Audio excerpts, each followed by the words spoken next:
Assalamualaikum warahmatullahi wabarakatuh.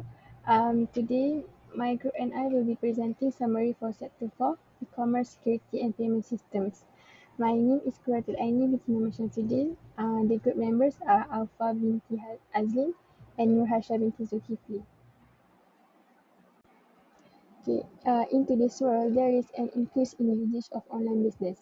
Many people are moving their business online because, as we all know, the internet have many facility available and they can work remotely.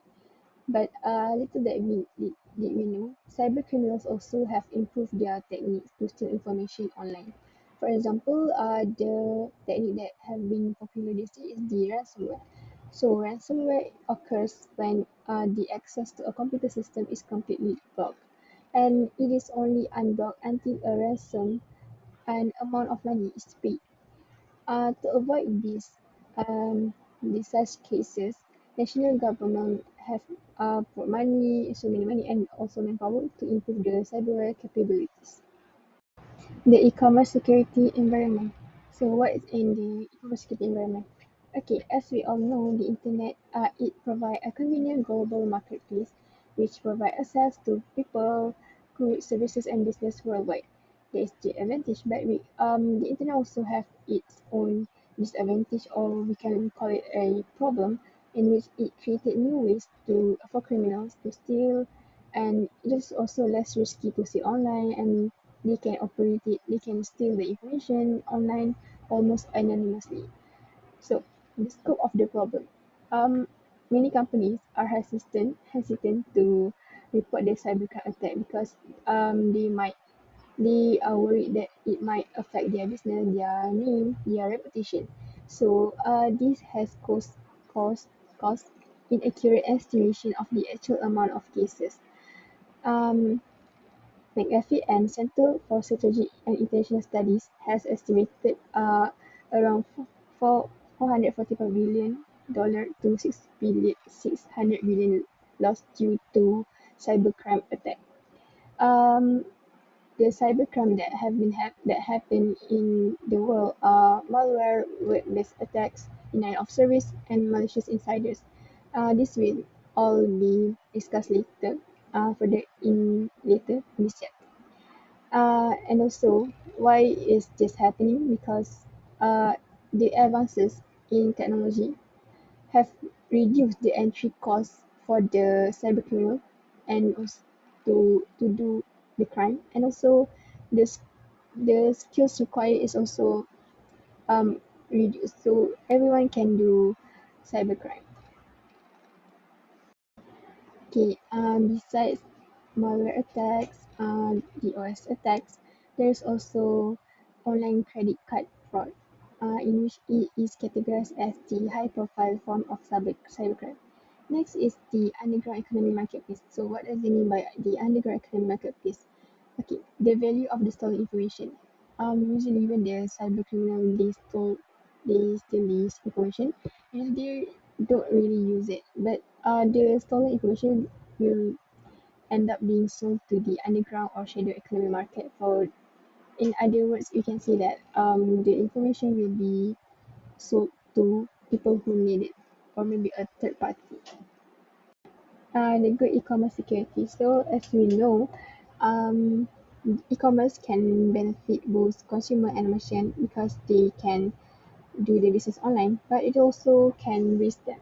So as a consumer, you will be risked as you might not get what you pay for, and as merchant, you might not get paid for what you sell.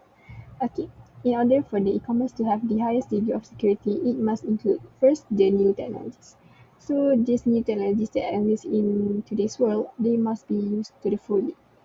And then organizational policies and procedures is needed because by having the policies and procedures, it can ensure that the technologies used are not being subverted. Next is new laws and industry standards. The laws and industry standards are required to enforce payment mechanism and also to investigate and prosecute violators, those who violate the law. And then other than that, we also have time value to information. in which you have to value the information. Like, for example, for how long does the information need to be secure? For example, just for 3 hours, maybe for a few days, and etc. Next is it is also need to consider the cost of security. So the cost of security is very high because first to implement the security is like very high, and also need to weigh the cost against the potential loss that might happen. And also we also know that security is a chain that break that most is a chain that break that most often at the weakest link. Okay, next we will move on to the dimensions of e-commerce security. So these are the terms that are used in the e-commerce security. The first one is integrity. Integrity is the ability to ensure that the information being displayed has not been altered. So the information must be accurate. And then the second is non-repudiation, the ability to ensure that e-commerce participants do not deny their online action. It means that they must admit their action, they must own to their activities. Next is authenticity. Authenticity is the ability to identify the identity of a person or entity with whom you are dealing on the internet. So we need to know who are on the other side. Next is confidentiality. Confidentiality is the ability to ensure that message and data are available to those only who are authorized to view them. So it means that only those people who has access, who are authorized can have access to the data. Next is availability, the ability to ensure that the e-commerce site uh, is available, it is able to continue to function when as intended. Okay, so this table 4.3, display the difference in perspective between customer and merchant on the dimension of e-commerce security. Okay, next is about the tension between security and other values. So actually, there can be too much of security applied to a system, and in terms of security versus ease of use, the more a security measures added, the more difficult it is for it to be used, and the slower it will become. This is because when we add security measures, it will require a large space to store the data, and also it will slow down the process. Other than that, the public safety and criminal uses of the internet. Okay, the uses of technology has allowed criminals to plan crimes easier. And for example, they can communicate with the technology using through the technology, and then um, it can even harm the nation state safety. Okay, next is about security threats in the e-commerce environment. So there are three key pieces of the vulnerability in e-commerce. The first one is the client, second is the server, and the third one is the communication pipeline. So in this section, we will be discussing more about the um, type of security threats that occur in e-commerce. So the first one is the malicious code, or usually called as malware. Malware in it is in form of viruses, worms, Trojan horse, ransomware, and bots. Um, Malware usually are delivered in the form of a malicious attachment or in the email, and also malicious link, and it is used to take advantage of the software vulnerability. So, for example, when you click on the malicious attachment, it will take advantage of the software. Um, so malware is also referred to as an exploit, and then exploit kits means a collection of exploits rented or sold as a commercial product. And there is also a term called malvertising, in which it means online advertising that contains malicious code. The second one is the potentially unwanted program, PUPS, or also known as potentially unwanted application. So the example of PUPS are the adware, browser, parasites, and spyware. So actually, this unwanted program, they usually the user they click on the downloadable link, and this software will install themselves. This app will install themselves on the computer without the user's consent. Adware is used to call it is used to call pop-up ads, and then browser parasite, it will monitor and change users browser, and as for the spyware, it will track users activities and also emails. The third one is phishing. So phishing is any deceptive or online attempt by a third party to obtain confidential information, especially for financial gain.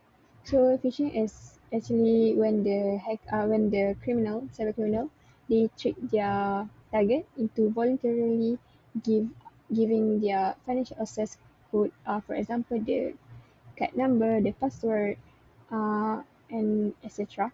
And also, phishing is straightforward misinterpretation and fraud, and it usually come in form of email and SMS. Next is about hacking, cyber vandalism, and hacktivism. So, first, the first one is hacking.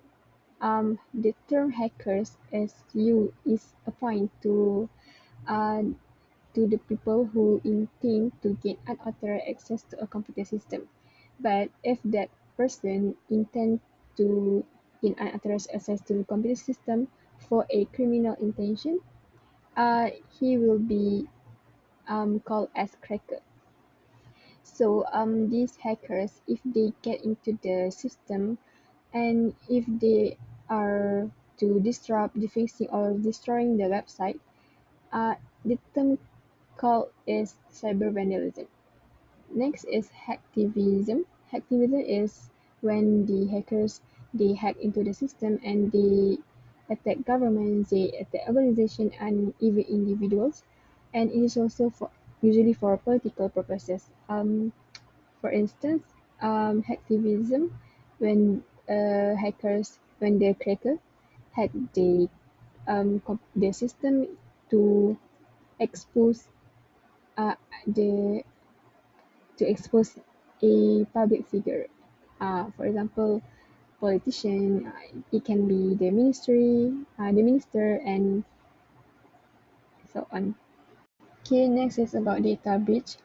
Data breach is it occurs whenever an organization loses control over corporate information to outsiders. So, in other words, we can see that it happens when an information that should only be known by the people who works there, and the information got leaked to the outside, to the world. So usually, hackers were the leading cause of database breach, and but some other causes, there are also some other causes, including unauthorized access, and then employee error or their negligence. So the Identity Theft Resource Center has recorded about 1,244 breach in 2018, and the largest data breach happened was on the Yahoo data breach, in which uh, the identity of every single user of Yahoo's email were exposed, and there were about 3 billion users. So data breach is very dangerous because um, it when if the when the data falls under unresponsible people, the data can be used to um, the data, maybe personal information, can be used to uh, can make the identity theft, like they can pretend to be the someone. Yeah. Okay, next is about credit card fraud or theft. So it is one of the most feared occurrence on the internet because we know that the money spent could reach hundred, could be million, and or even billion. And then online merchant has used a variety of techniques to combat credit card fraud. One of the techniques that they use is automatic fraud detection tools. The central security issue about credit card fraud is the difficulty of establishing the customer's identity.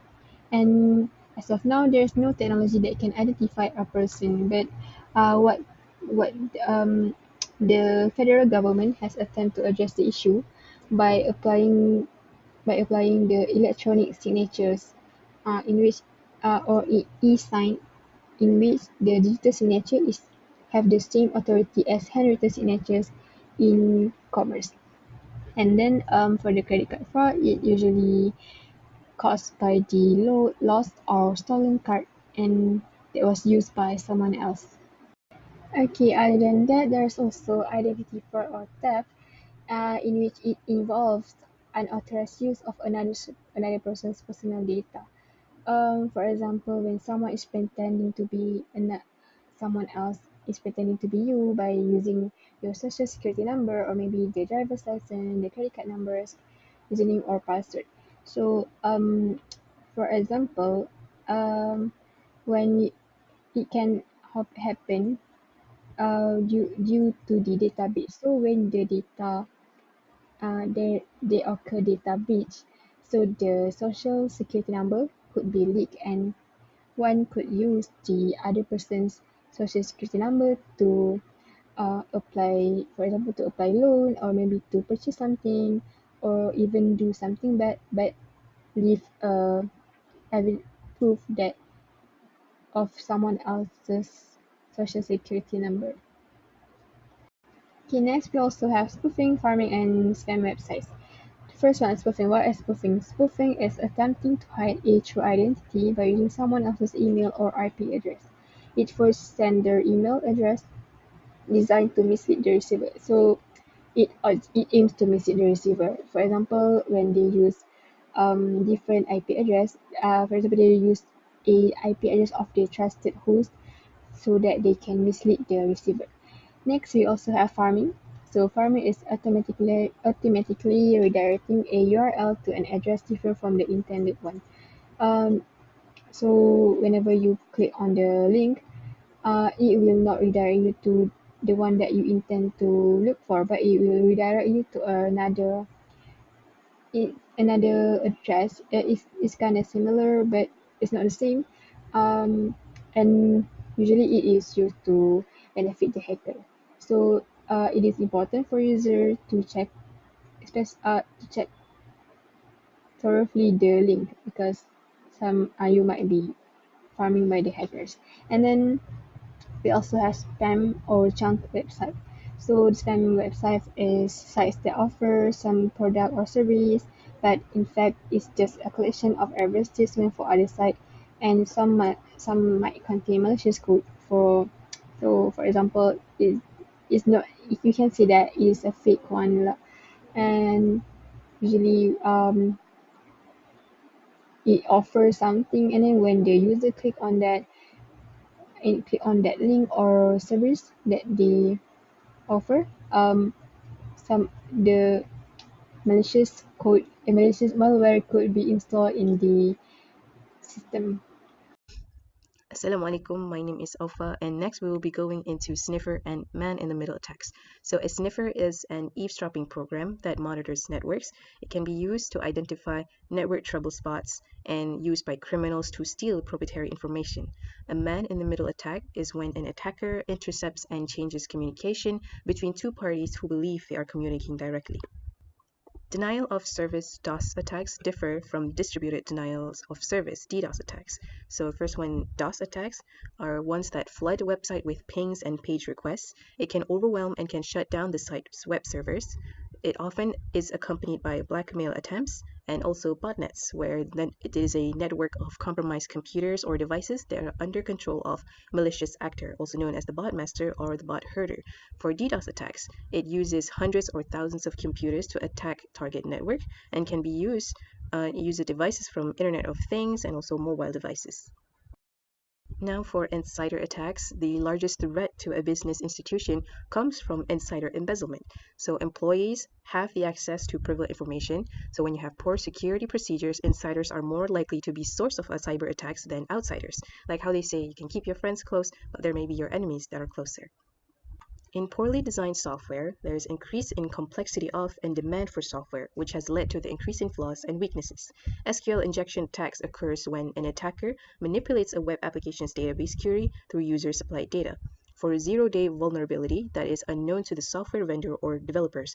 It is called zero-day because there is 0 days notice for time for the vendor to address or patch the weakness before it is exploited by attackers.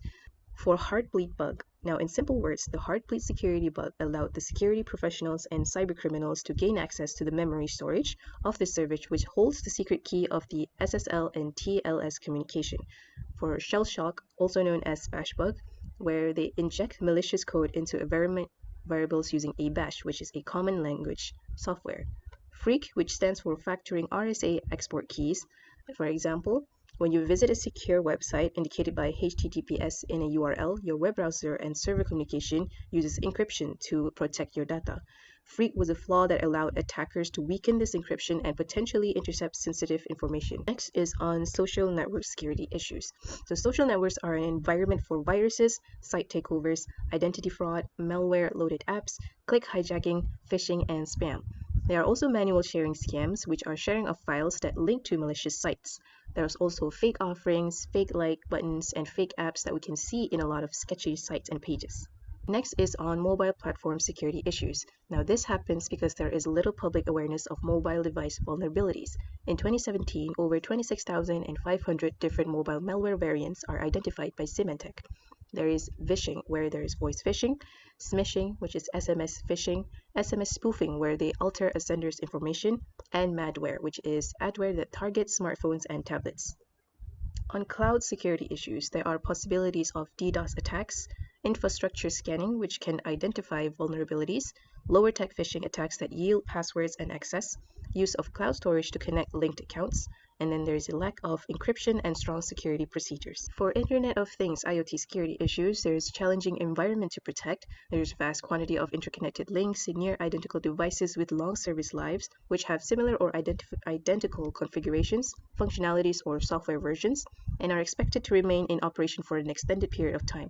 There is also a possibility that many devices have no upgrade features, and there's little visibility into workings, data, or security. A few technology solutions that we can go through are protecting your internet communication by encryption, securing channels of communication by SSL, TLS, VPNs, and Wi-Fi, protecting your networks with firewalls, proxy servers, IDS, and IPS, and protecting servers and clients with OS security or antivirus softwares. In this figure, some tools that are available to achieve e-commerce security are firewalls, encryption, network security, protocols, VPN, authentication procedures, proxy servers, antivirus software, automated software updates, and intrusion detection or prevention. Next, we will go into encryption. Now, encryption transforms data into ciphertext that is readable only by sender and receiver. It secures stored information and information transmission. It provides 4 out of the 6 key dimensions of e-commerce security, which are message integrity, non-repudiation, authentication, and confidentiality. There are 2 types of cryptography that we will talk about, which are symmetric key and public key cryptography. Now, in symmetric key, the sender and receiver uses the same digital key to encrypt and decrypt the message. It requires different sets of keys for each transaction. The strength of encryption is the length of the binary key. There are 2 methods of algorithm that you may see from symmetric key, which are data encryption standard DES and advanced encryption standard AES. AES is considered more secure and efficient. There are other standards that use keys with up to 2048 bits. For public key cryptography, it uses 2 mathematically related digital keys, which are public key and private key. A public key is widely disseminated, while private key is kept secret by the owner. Both keys are used to encrypt and decrypt message. Once a key is used to encrypt message, the same key cannot be used to decrypt message. A sender uses recipient's public key to encrypt the message, and the recipient uses private key to decrypt the message. In this example figure here, step 1, the sender creates a digital message, and in step 2, the sender obtains the recipient's public key from a public directory and applies it to the message. The application of the recipient's key produces an encrypted ciphertext message. The encrypted message is sent over to the internet, and then the recipient uses their private key to decrypt the message. For public key, there is also an addition of digital signatures. For this addition, in step 1, the sender creates an original message, and then the sender applies a hash function, producing a 128-bit hash result. Hash functions create a unique digest of the message based on the message contents. The sender encrypts the message and hash result using the recipient's public key. Then the sender encrypts the result again using their private key. The result of this double encryption is then sent over the internet. The receiver uses the sender's public key to authenticate the message. In the last step, the receiver uses their private key to decrypt the hash function and the original message. The receiver checks to ensure the original message and the hash function results match to one another. Next are digital envelopes, also known as enveloped data, which are a concept in cryptography that refers to a method of encrypting data, which uses symmetric key cryptography to encrypt document and uses public key cryptography to encrypt and send symmetric key. This addresses the weaknesses of public key cryptography, which are known to be computationally slow, decreased transmission speed, and increased processing time, and also symmetric key cryptography, which has insecure transmission lines. Next is on digital certificates and public key infrastructures, PKI, which facilitate secure electronic communication and data exchange between people, systems, and devices online. For a digital certificate, it includes the name of subject or company, the subject's public key, digital certificate serial number, expiration date and issuance date, and also the digital signature of CA. For public key infrastructure, PKI, there is need for CAs and digital certificate procedures, and also PGP, which is short for pretty good privacy. Now in this figure here, the PKI includes certification authorities that issue, verify, and guarantee digital certificates that are used in e-commerce to assure the identity of transaction partners. However, there are some limitations for PKI, which first, it does not protect storage of private key. It is not effective against insiders or employees, and the protection of private keys by individuals may be haphazard. There is no guarantee that verifying computer of merchant is secure, and the CAs are unregulated and are self-selecting organizations. Assalamualaikum warahmatullahi wabarakatuh. My name is Nur Hasya binti Zulkifli. So today I will continue to explain about securing channel of communication. So the most common form of securing channel is through the secure socket layers, SSL and transport layer security, TLS protocol. It means that when you receive a message from a server on the web with which you will be communicating through a secure channel, this means you will be using the SSL or TLS to establish a secure negotiate session. It is a client-server session in which the URL of the requested document, along with the content of form, and the cookies exchange are encrypted. Next is VPN, which is a virtual private network. VPN allows remote users to securely access a corporation local area network with internet using a variety of VPN protocol. Next is wireless network, which is WPA2 and WPA3. Now we are moving on to the protecting networks. Once you have protected communication as well as possible, the next set of tools to consider are those that can protect your network as well as the server and client on those network. There are few ways to protect the network. The first one is firewall, which is referred to either hardware or software that filter communication packets and prevent some packets from entering the network based on a security policy. There are two major method firewalls used to validate traffic. First is packet filters and second is application gateways. Next is next generation firewall. Use an application-centric approach to firewall control. They are able to identify application regardless of the port, protocol or security evasion tools used. Next is proxy server. Proxy server are software server, often a dedicated computer that handle all communication originating from or being sent to the internet by local client, acting as a spokesperson of a bodyguard for the next organization. Last but not least, intrusions detection and prevention system. An intrusion detection system, IDS, examine network traffic, watching to see if it matches certain pattern or pre-configure a role indicative of an attack. An intrusion prevention system, IPS, has all the function of IDS with the additional ability to take steps to prevent and block suspicious activities. Next is protecting server and client. Operating system features and antivirus software can help further protect server and client from a certain type of attacks. We can do the operating system security enhancement, which is the obvious way to protect server and client is to take advantage of automatic computer security upgrade. Next is antivirus software, which is the easiest and least expensive way to prevent threat to system integrity is to install antivirus software. Now I will explain about the management policy, business procedure and public law.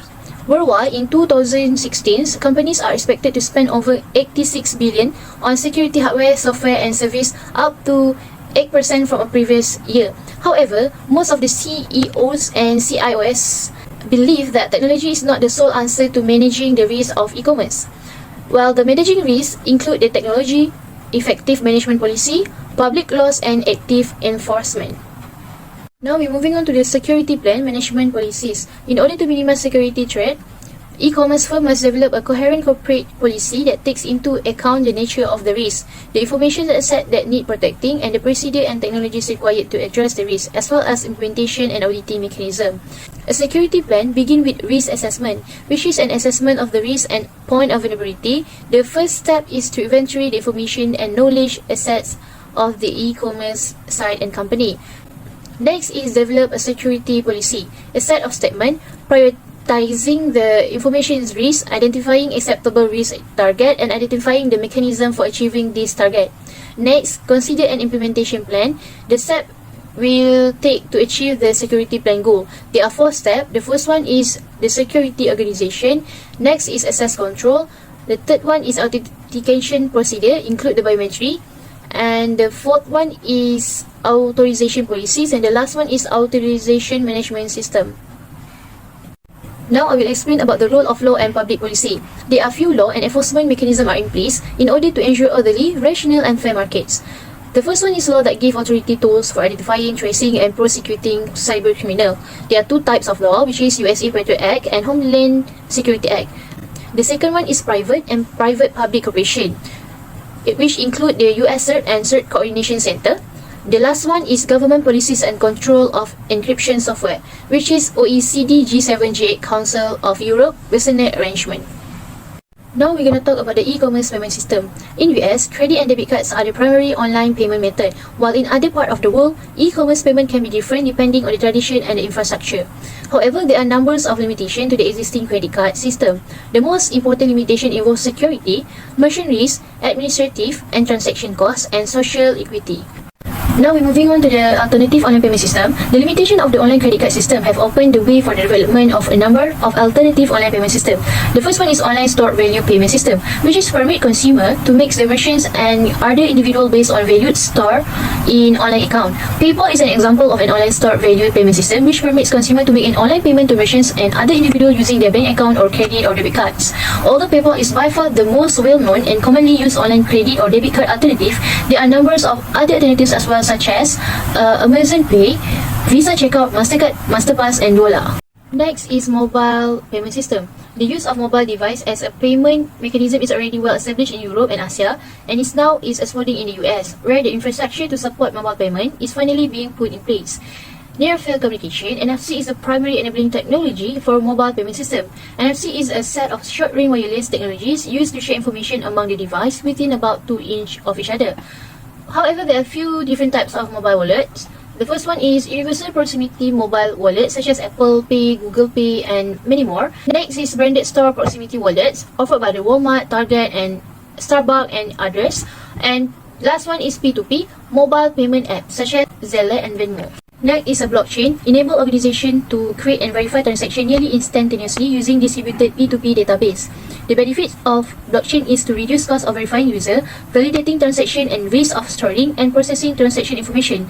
And the second one is transaction cannot be altered retroactively and therefore more secure. Next is cryptocurrency, where it uses the blockchain technology and cryptography to create a purely digital medium of exchange Bitcoin. And the most prominent example is the value of Bitcoin has widely fluctuated, the major issues with theft and fraud, and some governments have banned Bitcoin. Other cryptocurrency include Ethereum, Ether, Ripple, Litecoin, and Monero. And initial coin offerings are being used by some startups to raise capital. Last but not least is electronic billing, presentment, and payment (EBPP), which is a system that enables the online delivery and payment of monthly bill. EBPP service allow consumer to view bill electronically using either their PC, desktop, or mobile device and pay them through electronic funds transfer from bank or credit card account. There are 4 EBPP business models such as online banking, biller direct, mobile, and conciliator, and all models are supported by EBPP infrastructure providers. I think that's all from us. Thank you.